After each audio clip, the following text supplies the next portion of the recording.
In this lecture, we will look at the mathematical formula of the Pythagorean theorem, examined in metaphoric and symbolic terms. We will draw upon the commentaries of the Greek philosopher Plutarch and his essay on the Egyptian gods Osiris and Isis, as well as upon the symbology of Hermetic thought. We begin with the figure of Pythagoras, the seminal philosopher and mathematician. In addition to his renown as a philosopher, Pythagoras was also a profound spiritual teacher, as his mystery school in ancient Greece taught its male and female initiates the keys to mystical realization and universal understanding. Pythagoras is considered to be a central figure in the Hermetic tradition, that lineage of esoteric philosophy that streams through the course of Western civilization.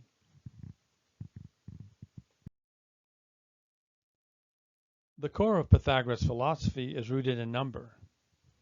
Number was considered the absolute idea or original ordering principle of the universe. Indeed, Pythagoras is credited with being the first to posit the idea of the universe as a well-ordered system, or the Greek cosmos. According to Aristotle, Pythagoreans believe that number is the reality of things, and the constitution of the whole universe and its determinations is a harmonious system of numbers and of their relations. The primary exemplar of Pythagorean metaphysics was the Tetractes, a fourfold model of creation, which he considered to be the source of nature and model of the gods. From this model, we can discern Pythagoras' principle of number as idea, where the first principle of the Tetractes, the monad, represents unity, the second, the dyad, represents separation or division, the triad, harmonization, and the tetrad, materialization. Plutarch was a Greek historian and philosopher, and was the leading representative of Middle Platonic philosophy, which extended from the 1st to 2nd centuries. Plutarch examined the Pythagorean theorem, the familiar a squared plus b squared equals c squared, in his book of essays, the Moralia. The relevant essay was entitled Isis and Osiris. Following the typical Platonic method of interpreting myth and literature, Plutarch approached this mathematical formula metaphorically, drawing parallels between the dynamics of the Pythagorean theorem and the Egyptian divine Father, Mother, Son Trinity of Osiris, Isis, and Horus. Being a priest of Apollo at the Greek mysteries of Delphi, Plutarch approached the Egyptian deities through the eyes of a high initiate and mystic. The Pythagorean theorem, as described by the Platonist Plutarch, provides not only a model of mathematical operations, but offers a paradigm for understanding how the first forces of cosmic creation, through their guise as numbers, are manifested in the material world. Such an original primal pattern or universal formula was known in ancient Greek philosophy as the Logos. According to Plato and Pythagoras, this universal order may be best understood in terms of number and proportional generation. The 17th century priest, philosopher, and scientist Athanasius Kircher, who was influenced by Platonism and Hermetic thought, summarized these beliefs in his statement: "Out of the simplest line and figures, the whole secret of corporeal nature emerges." In his essay, Isis and Osiris, Plutarch examines the properties of the right triangle and the Pythagorean theorem in allegorical terms. There, Plutarch describes a right triangle that possesses an upright leg of 3 units, a base of 4, and a hypotenuse of 5, whose power is equal to that of the other 2 sides. Plutarch identifies the 3 sides of the triangle and associates them with the Egyptian Trinity and their corresponding gender principles. Thus he declared, "The upright, therefore, may be likened to the male, the base to the female, and the hypotenuse to the child of both. And so Osiris may be regarded as the origin, Isis as the recipient, and Horus as perfected result. In other words, Osiris represents the universal first principle of energy and spirit. Isis represents the second principle of matter and soul, and Horus the third principle of mind and thought.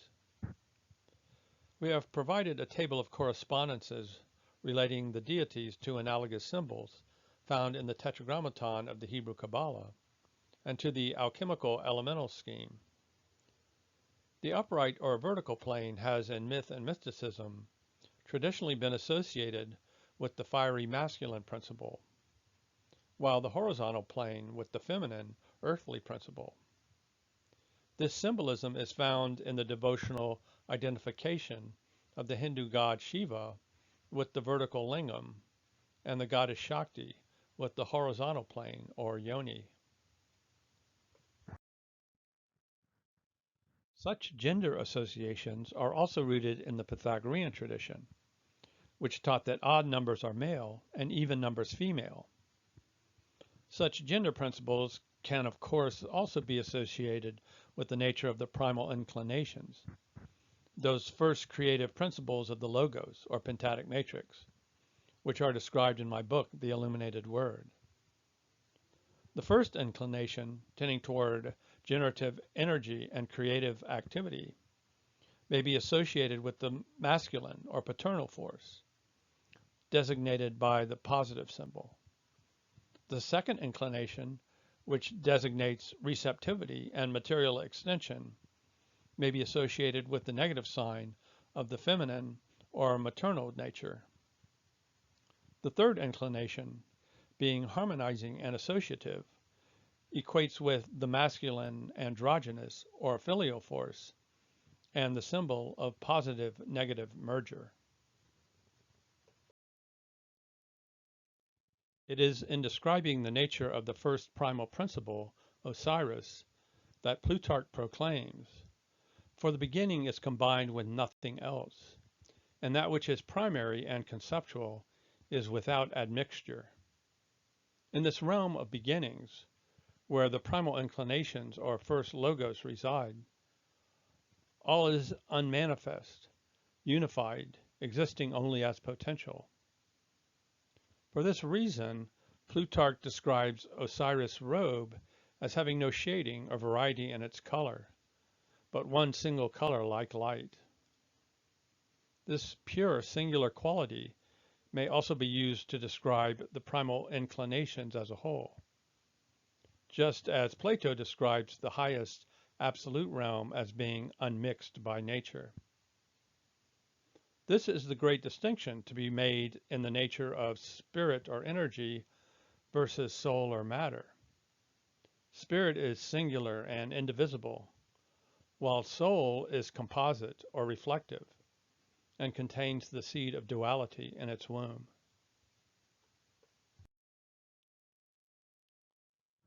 This spiritual material distinction is borne out in Plutarch's description of the robe of the second primal principle, Isis, which is variegated in its color. For her power is concerned with matter, which becomes everything and receives everything, light and darkness, day and night, fire and water, life and death, beginning and end. In other words, the dyad provides the primal receptacle for all dualities to come. Symbolic correspondences for these dual principles have here been provided. It is for the third member of the triad, who is the divine Son, be he named Horus or Apollo or Christ, to mediate and reconcile these opposites, as first proposed in the heart of the inviolate Divine Mother, be she named Isis, Athena, Mary, or Sophia Sublime. Presented here is an illustration I created for my book, The Illuminated Word, Cosmogenesis and the Symbolic Keys to Universal Understanding. In light of Plutarch's synthetic method, we have drawn together the three overlapping spheres of ancient Pythagoreanism, Platonism, and Hermeticism. We have provided a graphic illustration of correspondences relating the number symbolism of the Pythagorean theorem with various personages, philosophies, and archetypal principles.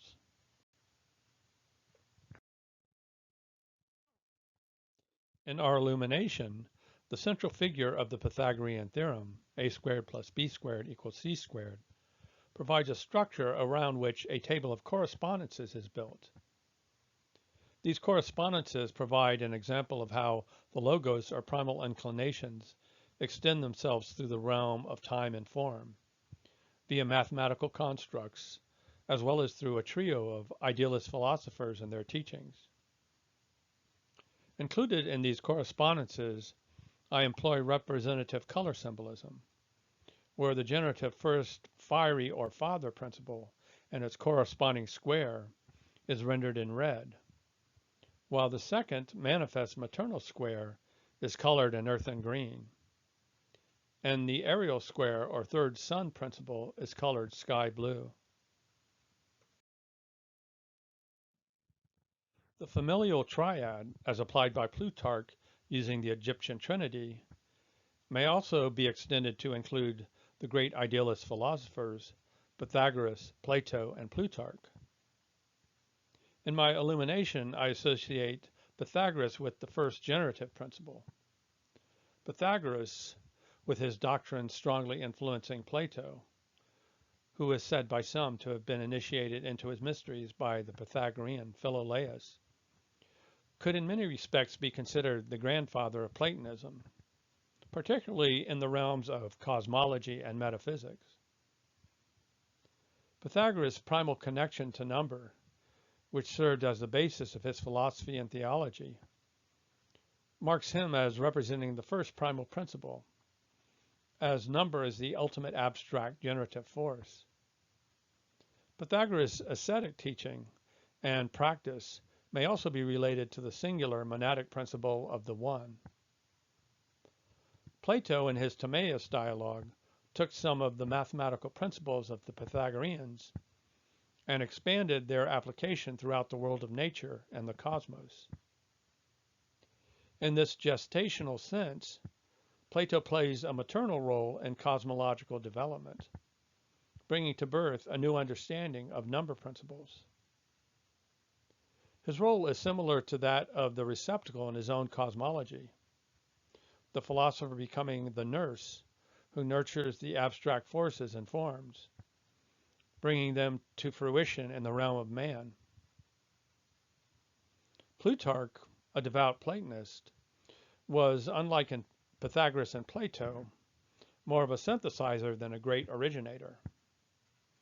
His commentaries, steeped in the Platonic spirit, provided important insight and elaboration of the work of his philosophical forebears.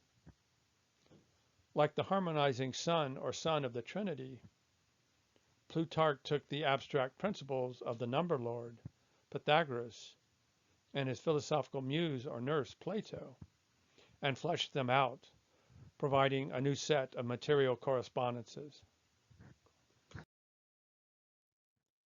Consistent with this threefold model is, according to Plutarch, Plato's linkage of the conceptual to the name of idea, example, or father, and to the material, the name of mother or nurse, or seat or place of generation, and to that which results from both, the name of offspring or generation.